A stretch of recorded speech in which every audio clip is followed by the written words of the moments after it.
conference where parties are looking at ways to ensure that international trade in specimens of wild animals and plants does not threaten their survival. Let's go now to Sandton for an update. Our reporter Thami Dickson joins us live from the Convention Centre. Thami, good afternoon to you. It certainly seems that taking centre stage at these discussions has been the issue around trade in ivory. Are parties coming to any kind of agreement on this issue? Thank you very much, Natasha. Welcome back. Indeed, it remains a big issue and is going to stay with this conference until the end. It's becoming very acrimonious. There are votes. There were suggestions that the debate must not be opened at all, but that didn't go anywhere. There's also issues about whether the ivory stockpiles that are available in several countries, especially in the SADC region, whether those should be sold or should they be destroyed. Very sensitive issues that they are discussing. But the good news that we've just heard now on the issues of some certain species that have been banned, South Africa has scored a victory here. They made a very strong argument for the mountain zebra to be downlisted from Appendix A to Appendix from Appendix 1 to Appendix 2, which is quite a huge victory. But to explain further as to what that means, I have a pleasure now of being joined here by Dr. Thami Dickson, who's from the South African National Biodiversity Institute, who's going to help us to understand the meaning of Dr. Dickson, South Africa having this victory of having the mountain zebra downlisted from Appendix 1 to Appendix 2. What does that mean in simple terms? Well, it was considered endangered enough to be on Appendix 1 in 1975. And so over the many decades, South Africa has put in management processes, and I think particularly under the new dispensation, under the new National Environmental Management Act spirit of, with public-private partnership with landowners, that we've actually grown the population to the level at which we now can ask for it to go to Appendix 2. And that is essentially, victory is a strong word. Let's just say it's a win-win for both the maintenance of a population of a very beautiful species as well as the beneficiation of it. So we were able now to do some trade, managed trade, and in products of zebra. We're particularly concerned about there's been some genetic aberrations within the population. So we'll start with those that there's been some mix in.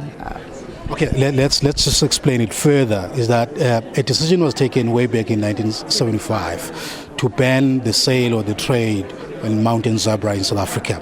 Now that ban now has been uplifted. This is what it means. So now South Africa will be able to trade on mountain zebra again. Yes, and we'll do it with a precautionary principle. Obviously, we don't want to go back to where populations are under threat again, and we will manage it. But I think what it shows is that South Africa's biodiversity management is probably at the cutting edge globally, that we have done this. And what has been amazing is it's allowed us to have relationships as the public sector, like Cape Nature, etc., with landowners in the area where the population is. And so together, as South Africans, both the state and the public and the private sector, we've worked together to get this to Appendix 2.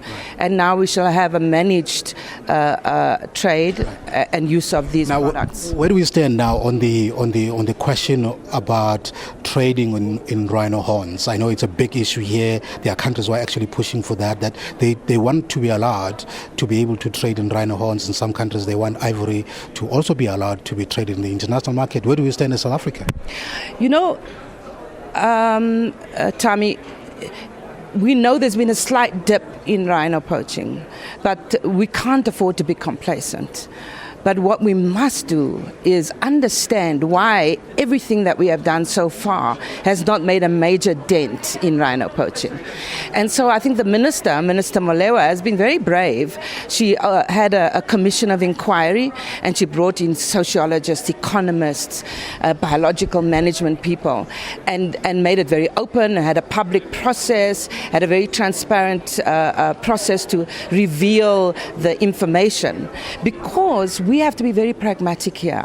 We are spending a huge amount of money around trying to reduce the poaching, and it doesn't quite work. We haven't really made a dent. So we must look at it in another way. And I think what South Africa and Africa has shown is that we really want to build on evidence-based. We want evidence-based information.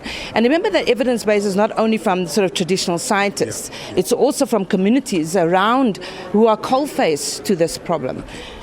Unfortunately, because of time constraint, we have to leave it there. Thank you very much, Dr. Abrams. Thank you very much. All right, man. That's Dr. Tanya Abrams giving us some good news there for South Africa, that the mountain zebra, the ban that has been there since 1975, that South Africa cannot trade in mountain zebra, that ban has now been uplifted. South Africa is putting a very strong argument there because now the mountain zebra is not under threat anymore, so they are allowed to trade mountain zebra in the international market. With that, it's back to the studio. Thami, thank you very much. Thami Dickson, live from the Cites conference in Sandton.